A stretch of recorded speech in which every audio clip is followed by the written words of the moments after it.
Welcome to the Inside Track presented by CallRevu.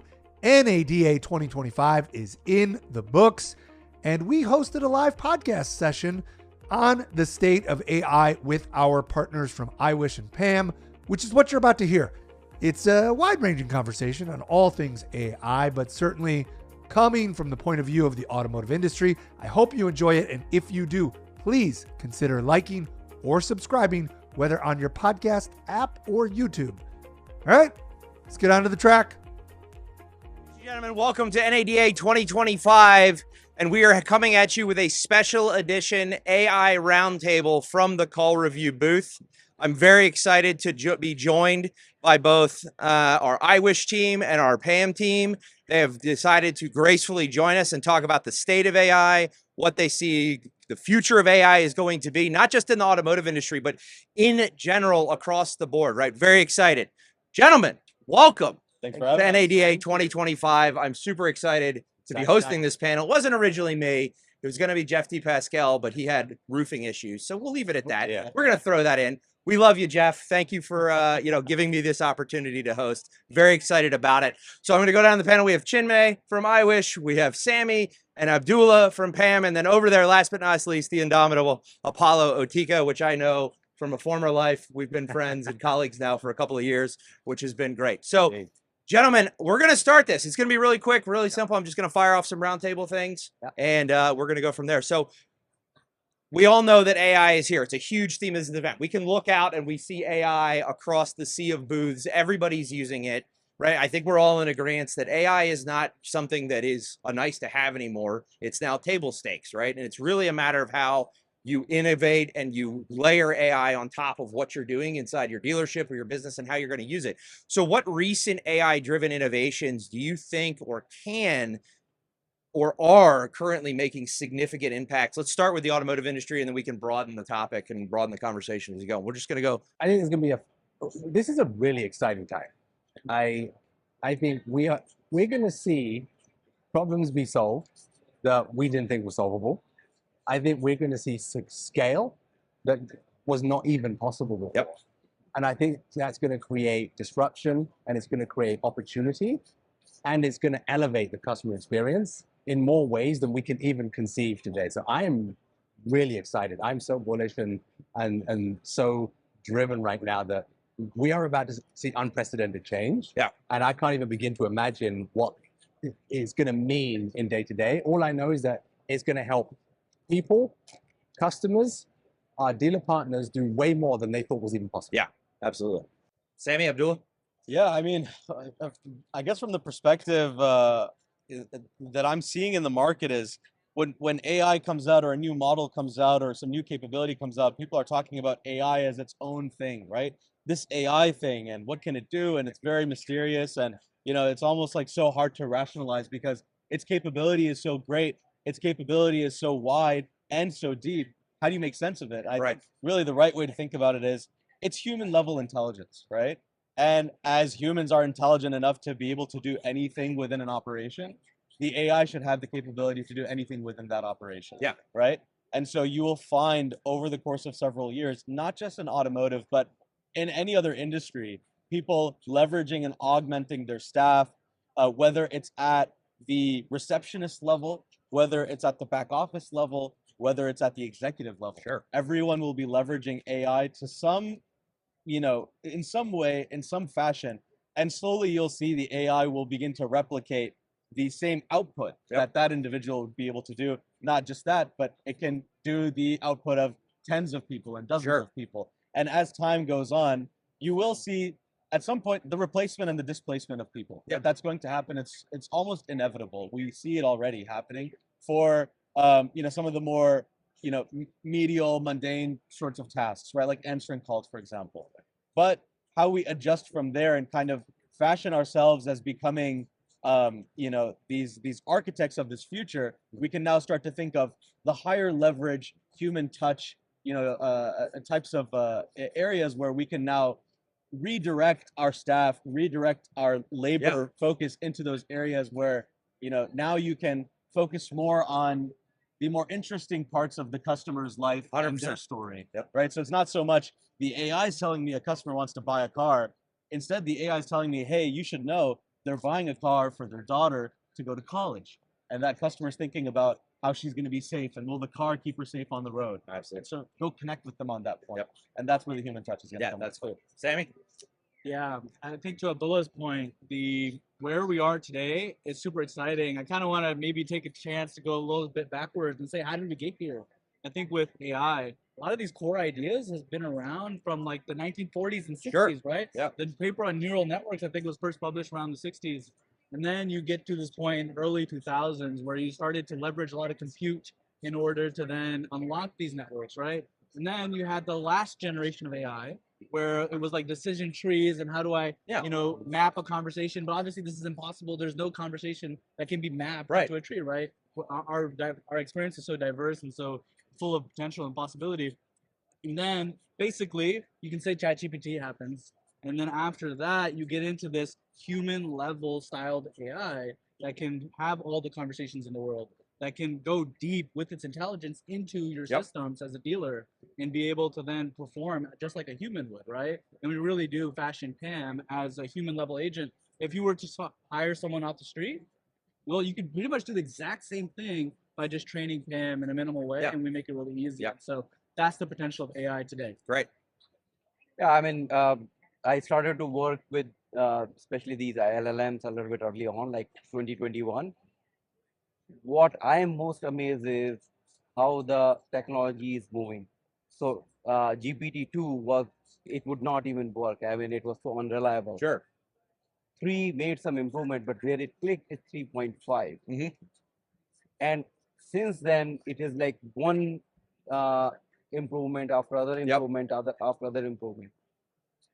So I see the pace of acceleration is changing. Yeah. And at the same time, cost of these models are coming down. Yep. So last week only, DeepSeek from China, they are claiming that they released a system which cost them like less than $10 million. They say like Yeah, it's wild. $5.5 million. Yeah, I read that. Mhm. So the impact it would have on some of the things that we were not doing because it was expensive, I think that would change too. So I see more proliferation as a result of that of AI in different aspects in dealer leadership. Yeah, it's interesting you bring that up because I was an early adopter. I started using ChatGPT at 2, and it was almost unusable, right? To your point, like I was using it to try and write blogs and things like that. It was really where 3.5 clicked in, where I was able to teach that model to be me. Like I put myself in there. And now with 4 and whatnot, I have a whole model of myself that I can output. To your point, the production that I can get done, and I sit down at the first of the month and I write every blog that I need to write for the month in 30 minutes. I'm just like, hey, here's my topics, here's the bullet. And then I go spot check it and make sure that my sources are cited correctly. But it's wild. So next, and we're going to start on this side this time. I'm just warning you, so be ready. All right. How do you see the AI technologies evolving? We touched on this a little bit over the next few years. And what advancements do you guys anticipate that we're going to see? And I know you kind of touched on this a little bit, but I want to get your thoughts on how you expand on it. So Chinmay, we'll start with you here. Yeah, so as I was saying, like GPT-2 to now, at GPT-2, the primary thing was like it can only take, if I remember the number right, 8,000 tokens, which is about the token that you supply and the token it would produce. Sure. So like as you said, like making that blog was impossible with that kind of thing. Now it's like hundreds of thousands of tokens. Right. So that problem has been solved. At that point of time, people were talking about RAG. Don't think that RAG would stay mainstream anymore, or fine tuning, for example. Right. I think those problems would become solved for everybody and anybody. What I am most excited about is the one of the releases that happened last Thursday on operator level. That changes the paradigm and it unlocks a lot of things which are gatekept by different vendors. That obstacle would not be there. It gives more power to the dealership because now they are not dependent on the vendor making an adjustment. And as a result of that, we will see rapid unlocking because these people at dealership who have first-hand experience, they will figure out things do faster, better, without requiring any engineering support from the vendor. Total. Great. Sammy, Abdullah. Yeah. And by the way, just to offer a definition, Operator is a product from ChatGPT that uses a computer use agent to navigate a browser autonomously. Yep. The thing that I think is that last year was actually supposed to be the year of AI agents, right? And here we are now, and everyone's like, 2025 is the year of AI agents. And I think what people are realizing is that you could get an AI to do like a specific task or workflow, and the way that it does it now is definitely of a higher level, right? That's basically what PAM is. But we're moving forward is how do you give it the intelligence to be able to think, read, react, reflect, make out a plan of action, start to execute it, take the feedback and execute it again in a way that I think that translates for dealers specifically is that you're going to be able to take the insights from your CDP or whatever else is giving you insights onto your data, and then you're going to have PAM be able to look at that, think about it, and then chart out a path. And maybe it's across a different modality. Maybe it's across a, maybe PAM's creating a customized video. Who knows, right? With an AI avatar, right? Who knows where it goes? But the point is, it'll be specifically designed for that customer outreach at that time based on their context. Right. And that's kind of the level of autonomy that I look forward to. You did say 5 years. And so I think in 5 years, my bold prediction would be that you're going to have a dealership that's run entirely by AI, but has an executive team of humans who are still in the seat and the decision makers at the end of the day. But their team now are just a bunch of AI agents who are just laying up things for them, throwing them alley-oops. They just have to press approve or whatever. And that's going to be the dealership of the future. And you're going to see high record-breaking profits, record-breaking customer experience, customer satisfaction. Sure. And it's going to be a lovely world. Yep. Yeah, I guess from my perspective, to piggyback off of some great points that Sami made, there's a lot of, even as human beings, there's constant information fatigue that we go 100%. through, right? It's like I'm constantly being bombarded with information from this dashboard and that dashboard, and this rep telling me one thing and another rep telling me another thing, right? And really, dealers are experiencing this fatigue as well because they have 7 different vendors that do 7 different things. And what dealers more and more are asking for is, hey, I'd love it if all of these great things can come together in some way, at least talk to one another so that I can see everything in one place, right? And so I don't have to click from this dashboard to another dashboard. So there is a massive opportunity where we can get these, disparate data sources starting to talk to one another through some kind of standardized protocol. Right. Somehow it doesn't exist yet. And so everyone's talking and jumping to the idea of CDPs, and CDPs are going to be great and they're the answer to the problem. The reality is they're not the answer to the problem because we haven't yet solved how the data all interacts and talks to one another so that you can leverage that CDP data a lot more, in a more effective way. Yeah. Right.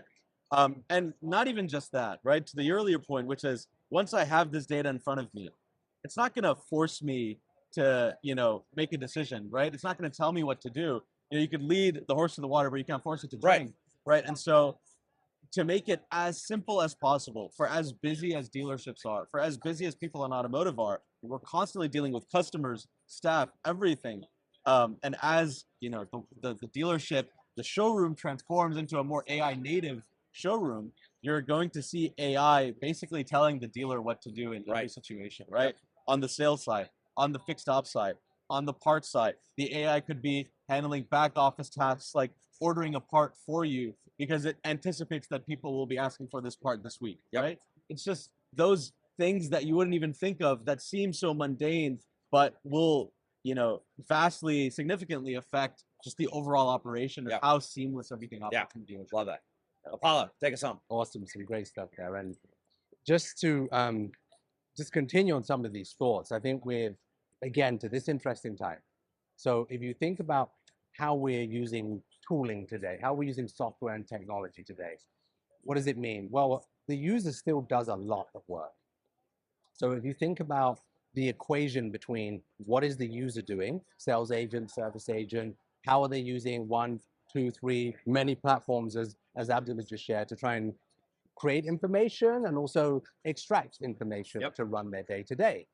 Even if you look at the core of CallRevu, is customer intelligence. There's so much information. What are we doing with that information today? At iWISH, with Test Track, what we're trying to do is how do we extract the nuances of customer conversations and just accelerate your sales and your service team's ability to get the repetitions they need to get very, very good at handling customer engagement. Well, we also have tools like PAM that are helping that accelerate that process and improve the quality of engagement across the board. Yep. But as a dealer, you've got to be thinking about AI and how important it's going to be is how will you be using the capabilities to support and to accelerate and enable your entire franchise here, your entire operations, your entire group there. That question is a really big one. But as we talk about 5 years' time, a lot can happen in 5 years. As human beings, we've seen from an adoption curve standpoint, we're relatively overestimate what will happen in the next year. Hence, 2024 year of agents, as Sammy just said, it was a year late. But we grossly underestimate how much can change in 5 to 10 years. Sure.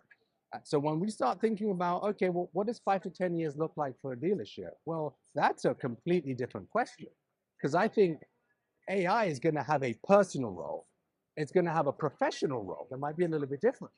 So for the dealership operations, as we've just heard, well, you then also have to think about what is the interaction between a buyer and a seller, even down to what is the utility of a vehicle to the customer and how will they be engaging. Right. The entire transaction model may shift in 5 years, meaning you have to adapt to AI. How will AI help your customers? And how are you going to interface with a customer that is AI enabled as well? Yep. So you have to, as a dealer, think about this thing from both perspectives. How am I going to use this? But also, how is my buying process, my marketing, my sales, how's my customer relationship going to change? Because they are AI enabled as well on top of that. I think. Yeah, that's an interesting point that you made me just think of. And I think about you have 2 young ones. I've got 3, right? I have a 5-year-old at home. And I look at the way my children, because I'm in that zennial spot where I remember life before technology, but I'm able to use it. But all 3 of my kids, just the way they do it. And I look at my 5-year-old and he uses Siri for everything. Right. So he's AI enabled already. He's like, he has his own personal assistant. And what my takeaway here, just being the nerd that I am, is from that question is, and I guess this is kind of a funny question before we move on, is you guys are all telling me I'm going to have Jarvis in like a couple of years, and Jarvis is going to take care of everything for me, which that's kind of interesting to me. Is to your point, it's and Sammy's point, it's interesting to me to think about, hey, using Jarvis as an example, right? Is, hey, Jarvis, I need a new car, or Melissa needs a new car, and then Jarvis goes and does it for me, and then all of a sudden, car shows up at the driveway, drone drops it off, or it just drives itself, whatever it's going to be. My kid's going to order toys through his. Right, exactly. And AI then, now you're just looking at, how did this happen? Which is really cool. So that kind of rolls us into the next topic, right? It opens up some possibilities, because I'm a huge, Apollo knows, and you guys, we've talked about it a little bit. I'm a huge dork. But what use cases, we don't have to stick this to the car industry, right? But what use cases do you believe are going to emerge, and how are they going to transform some of those customer experiences? And it could be like what I just said, right? Where I've got my own Jarvis or Friday or whatever you want to be. But I just think about, to put you the guys in the mindset of kind of what I'm thinking is like the scene from Minority Report where he walks into Gap and he's got the other person's eye now, and it automatically identifies them and flashes 3 outfits up in front of them. So let's go ahead. I'm going to start with you guys this time, Sammy and Abdullah. Where do you think that's going to go? Yeah, I mean, I think putting the power back into the consumer's hand is definitely going to happen. Sure. I think dealers need to be ready for that. I think what that means is you're going to get a 10x, 100x, 1000x more leads, because it's not a human doing it. It's going to be an agent doing it on for the human to have. I think that reducing that friction in the buying experience is going to just cause a total like explosion in activity. And that means on the dealer side, you have to be ready to handle all that, but you can't scale up your human team 100x. You're going to have to do it with agents as well. I think that's one thing, but I'll throw out a wacky idea out there, which is, I mean, it's not too wacky, but it does sound so, which is, what happens when you give your agent your bank account? Yep. What happens when you give it a credit card? Yep. And you want to also have that agent have your intelligence to some extent, so that when your kid is trying to use it and then trying to use the bank account, it doesn't obviously operates within the right boundaries. But I think in the dealer's perspective, it's going to be my accounts payable team. You know, maybe my accounts payable team is just a manager, Sure. and then reporting to the GM or the dealer principal, and we do that every month. And all the invoices, all the activities, either are the easy ones are paid because the contract, the term's not up yet, so we are gonna have to pay those. Yep. And the rest are going for review and approval, but it's all curated by your agent. Yep. And then once you've approved it, the agent is going out and paying, right? And we know with some of the vendors in the space how difficult that could be. But anyways, those are thoughts. Yeah, I mean, there's going to be a lot of transformation around how we interact with products, how we interact with businesses, how we interact with other people, and how businesses interact with consumers. I actually, foresee a lot more business being done that's based on relationships. Yeah. Right. Imagine multiple AIs trying to, trying to handle something for you, trying to get you the best deal or something like that. And a lot of people will naturally also just want to, they will be sold to by really, capable AI as well, right? So it's like, whoa, it's never dealt with a better salesman than this before, right? So people are gonna want and crave a lot of, business dealings being done through people they know, people they trust, people they're loyal to, things like that. But at the same time, it's like you're gonna see this, it's gonna permeate through pretty much not just in our generation. I mean, you're talking about kids, right? I mean, for our children, they're gonna be talking to their toys, right? They already are, right? I'm very excited to see how education will transform. Yeah, absolutely. Because in a lot of ways, education is very much geared towards specific children that study in specific ways and learn in specific ways.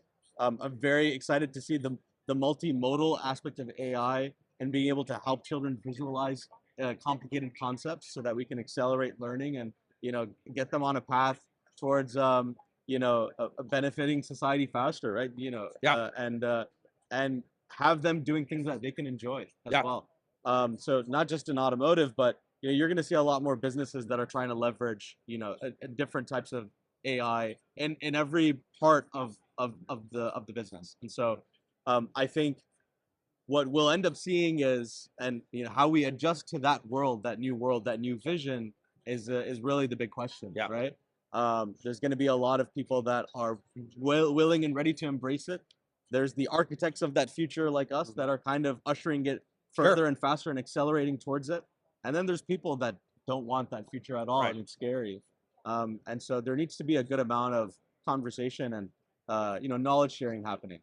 So when I talk to people and kids that are applying to schools and even applying for jobs, right, and they're getting scared because Devin, the AI engineer, is in tens of thousands of different companies now. Well, you have to think out of the box now. You have to think about how you can differentiate. You have to be passionate about what you do, because there's going to be an AI more passionate than you. So uncertain future, but the future was always uncertain. Yeah, it's always uncertain. Yep, absolutely. So. Apollo. I love the comment there on, we talked about education. I think that's one of the most fundamental areas for the future going forward, because if you think about our education system as it is, it's been preparing our youth for a world that's not the same as what they've prepared for. We talk about that shift, and it's happening fast. So what do we do now? I think this is going to be a very powerful opportunity where learning to learn is going to be about reinvention, and it's going to be about more things being possible than I believe people were able to dream about before. So if you think about the creatives out there, that if only they had access to ... they would have been able to create a business. They would have been able to create a piece of art, to express themselves through music in some way. There are many people, millions and billions of people, where access has been prohibitive, where the world's brightest just didn't have the access or the ability to do things that could have brought so much value 100%. on a global basis to humanity. We're going to see some of that capacity be released. And, it's very difficult. Look, you can only predict what one can imagine. So while we talk about these things, we don't know where this can go, and we don't know how high the ceiling is. We can only dream as to where it will be. If you look at the world today and show it to someone 50 years ago, yes, some of the stuff they thought about did happen. Something they didn't think about have also happened. Where are the flying consistently. cars? Exactly. So it's that trade-off. So everything's going to be iterative. I think the pace will be faster, but I think the enablement is only going to allow us to produce and do more, and even maybe experience a different type of freedom, because our value is no longer going to be tied to just words per minute, which Right. there was a point in time No, where absolutely. that was your value, was how quickly could you smash the keys. So if you take away that, I think one of the biggest disruptors is going to be changing the interface. That it is very slow to use a keyboard and mouse. Just imagine how much more you could do if there was a faster way to interface. Right. And now everyone has a PhD level assistant helping them achieve and be successful on a day-to-day basis. They have a coach, they have a mentor, you know, they have an associate, they have a partner right there. I think fantastic times are ahead. amazing. There's going to be so much more, and it's going to be exciting to see it happen. Yeah. See laptops without keyboards soon. Yes. I can't wait. Chinmay. Yeah, so in general, the way I see is, and I come from healthcare before I joined CallRevu effort here in automation, automotive space. The issue that I see is the trust, and that is the biggest risk currently. If we can overcome that trust Sure. issue with AI, and we know that it's working in the owner's or user's interest, think about it, that you have a doctor that knows everything about you, doesn't care how will they get paid for that particular visit, Right. and its focus changes from treating your symptoms to keeping you healthy. Yep. Right. Same thing you can apply to education, that the teacher is not concerned about that, okay, at state level this is the performance of my school and that's how my school would get funding. It's a teacher specifically for you. Yep. Or for that particular kid. The problem that I see currently is that trust. How do we build that trust with AI? How do we make sure? And that's what kind of a, in a way, if you take it on other extreme, Elon is saying that AI is dangerous, and we will see how it unfolds. But I think over next several years, that would be the biggest battle that tech would fight to overcome that obstacle. Yeah, and you kind of rolled into my next set of questions. Thank you for that. You know, and you addressed it a little bit, but I want to get the other three opinion is the challenges, right? And I think trust is a big one. I talked to or not so much my dad, because my dad has been all on this board since Star Trek came out, and he's it's where I get my nerddom from. But I talked to my father-in-law and even my brother-in-law to an extent. He's a couple of years younger than me, and there is that trust issue, right? They're not willing to relinquish the things that they do, and it's not. I don't think with some of them it's a trust issue so much as a control issue. But what are, and Sammy and Abdul, I'll start with you guys. What are some of the challenges you guys see and the obstacles, and how do you plan on addressing those as they start coming up? Yeah. Want to go first? Yeah, sure. I mean, we've talked about this a little bit, but just in general, I mean, how do you establish trust with a customer, right? How do businesses establish trust with one another, right? A lot of it is around, what information is being shared, right? And if the information that's being shared is, being shared in a secure way, in a way that is, that you feel like can be entrusted to the other party, then you feel good about the interaction that's going to happen afterwards. The biggest victims in the current situation, in the current landscape, with all of these different data sources and all the different times that you have to punch in your information and all the different times you have to put in a password and all these other things, people are tired of having to give up their information constantly. Right. And that makes them feel vulnerable because now their information is out there across many different channels, across many different types of sources. And now there's no benefit to them at all. It's not like they're talking to one another. It's not like that data or that information is, being leveraged in a way that will provide me value. Right. All I'm being seen as is, someone that's being, someone that's going to buy a car from you, right? Someone that's going to service my vehicle at your dealership, right? So ultimately, the customers are the victims of the situation, right? And so when we're building our platforms, people will ask, hey, how important is like privacy and security and things like that? It's almost like it's not even a valid question because it goes without saying, right? It's like, we build from the ground up, knowing that our platform, the way we're leveraging, technology, information, and data is going to be completely secure. To the point where it's like we don't even have to think about devoting specific cycles to privacy and security and things like that, because what we're building cohesively from the bottom up is an ultimate secure platform that creates high trust between consumers and businesses and things like that. And so, customers will soon feel rest assured that whenever they share data, they know it's being shared in a way where it will be, not leveraged against them, but it'll be to their benefit, right? Yep. And so there's a lot of value in that generally. And then, obviously, we're living in a world where, as we're accelerating into the future, right? As all of these things are happening, simultaneously, it's like, plaid mode, right? It's just like you're just zooming through it, right?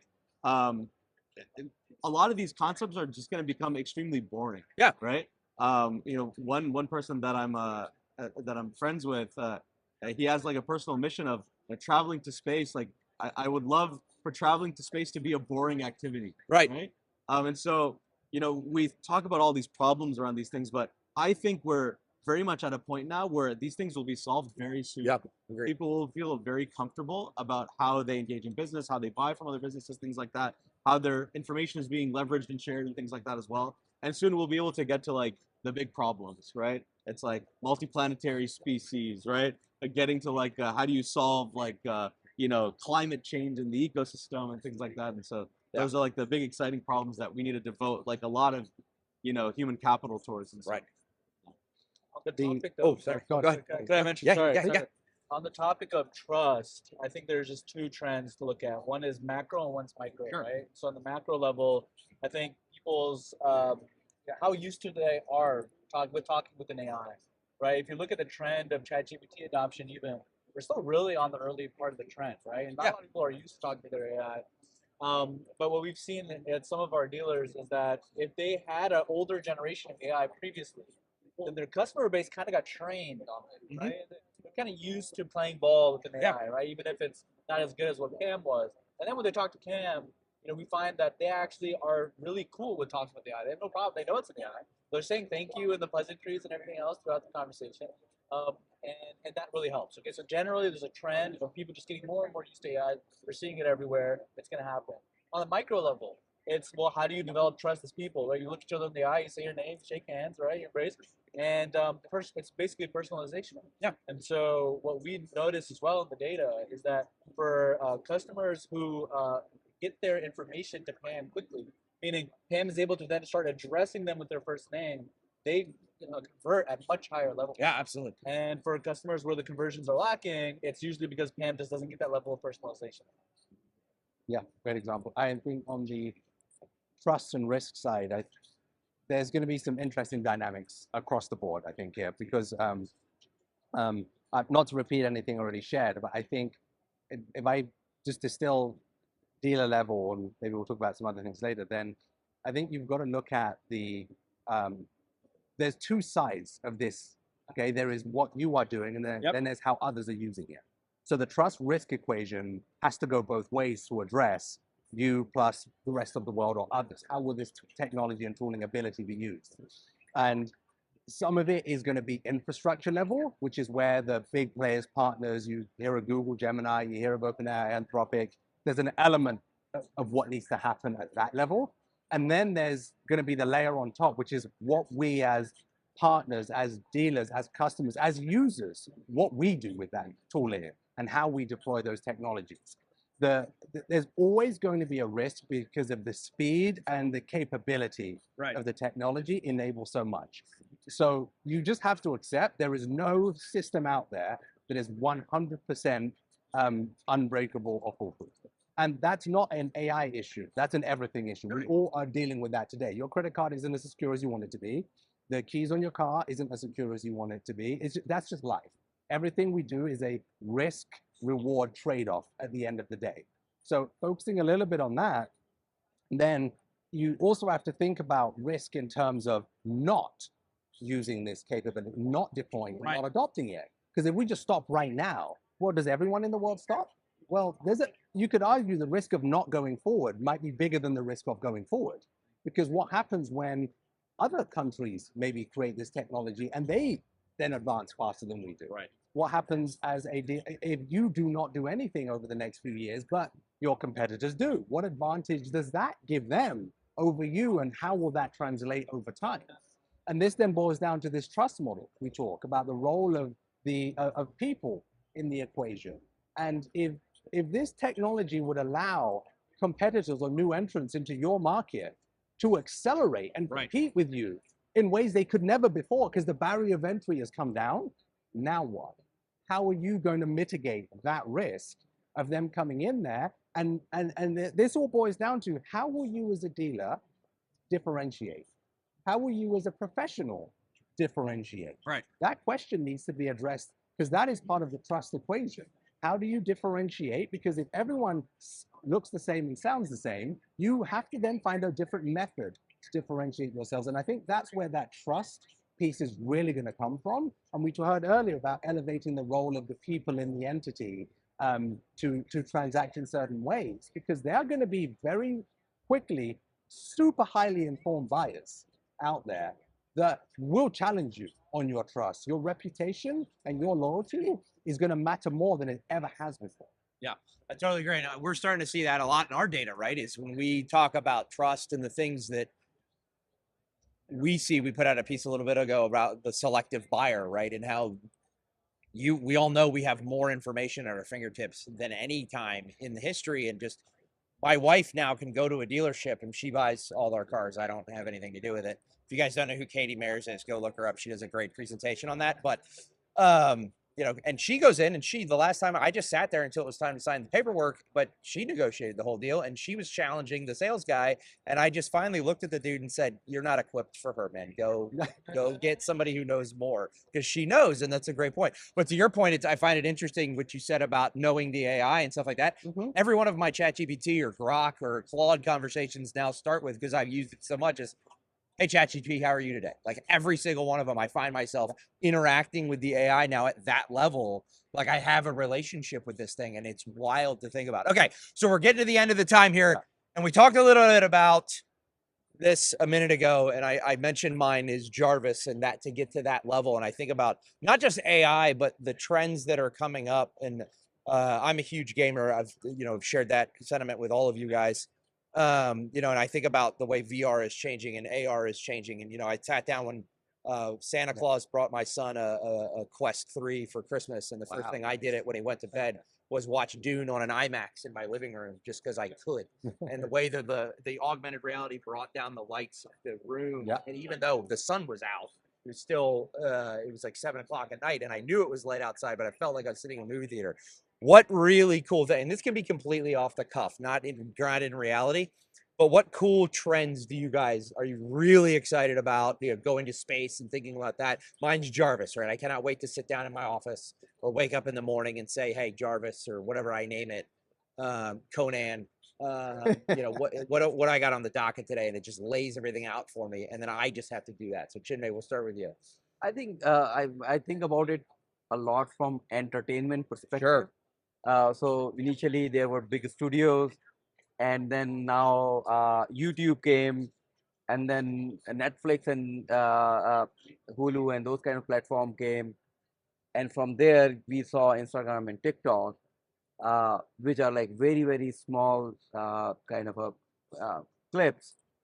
I think it will a little bit go back, longer clips, but that entertainment is where I think they will change it.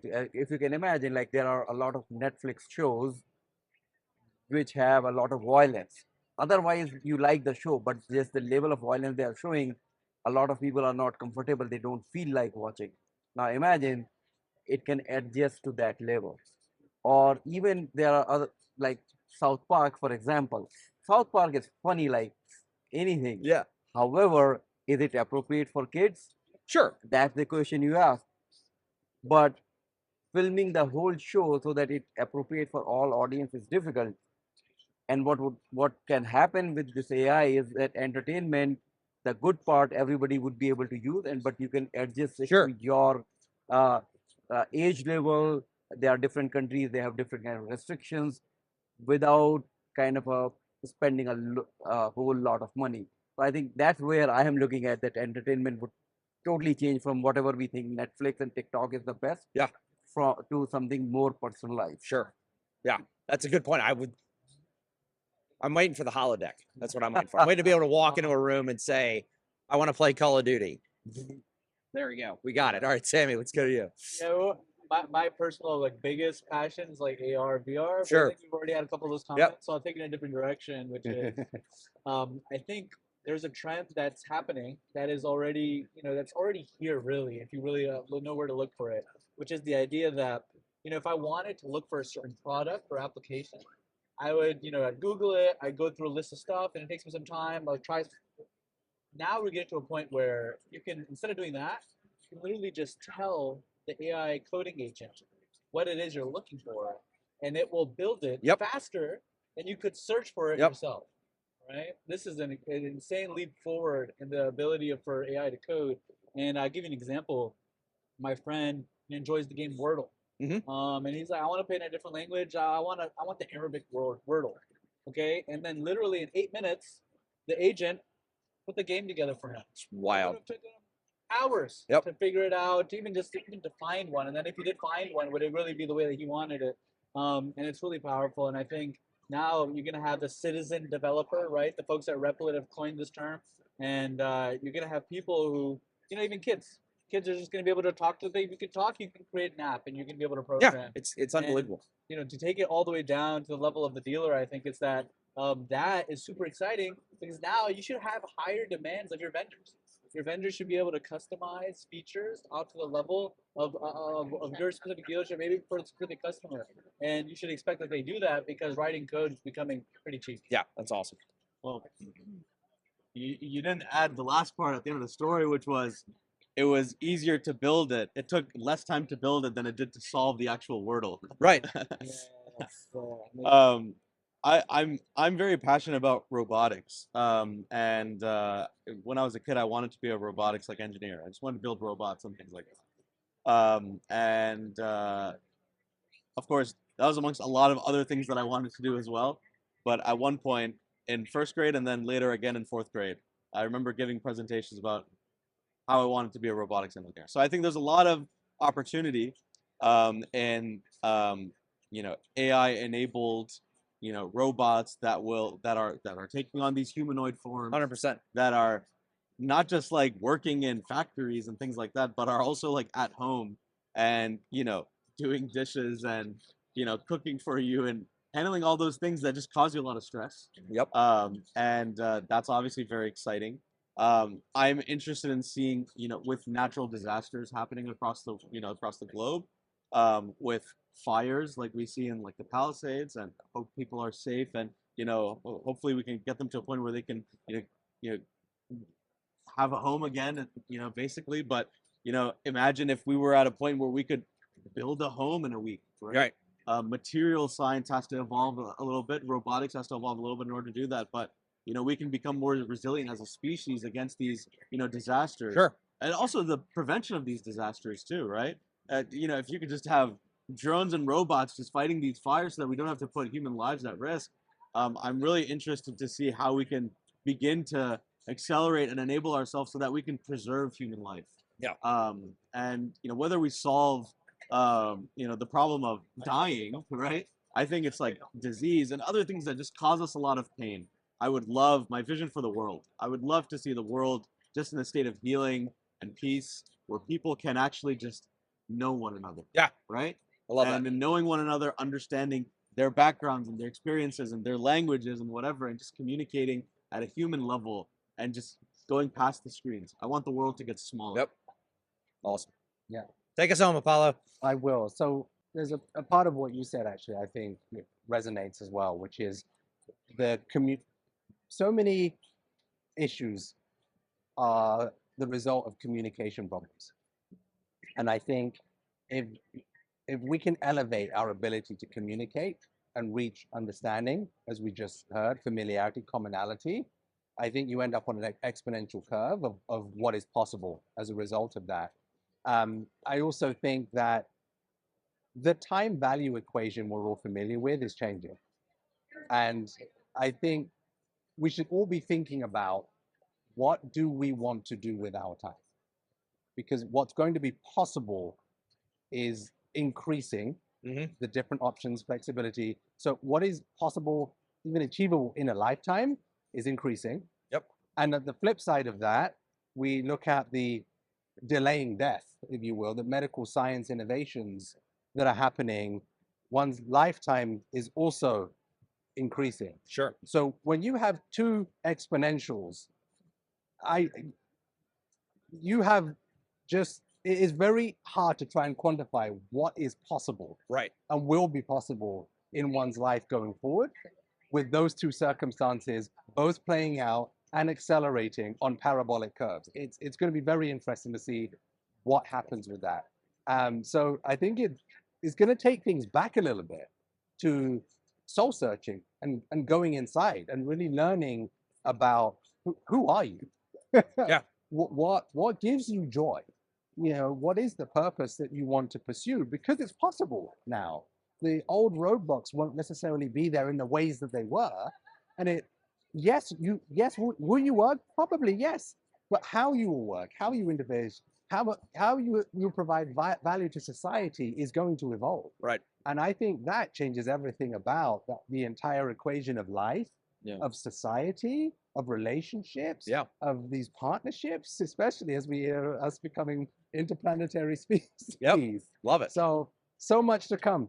It's awesome. But one of our mentors actually, he recently said 50 years in the future, if you're in a world that you don't like, just hop on a spaceship and go to another world that you do like, right? So, you know, it's like you'll see the divergence of like, you know, human thought and experiences. And so if you don't like one planet, just go to another one. Yeah, just the possibilities are endless, and it's a very exciting time. And to bring that point up, I get very jealous of my 5-year-old, knowing that, you know, when he's still alive and I'm gone, his kids and my You might not be gone as early as right, exactly. But my grandkids that might are be going in to be 300 years. Yeah, are going to be potentially hopping planets in a way that we like. But anyway, gentlemen, it's time to wrap up. Thank you so much. This was amazing. Thank you so much for joining us here, and for everybody that was at NADA 2025. We'll see you next time. Thank you. Take care. Guys, that was phenomenal. Thank you so much. Cool.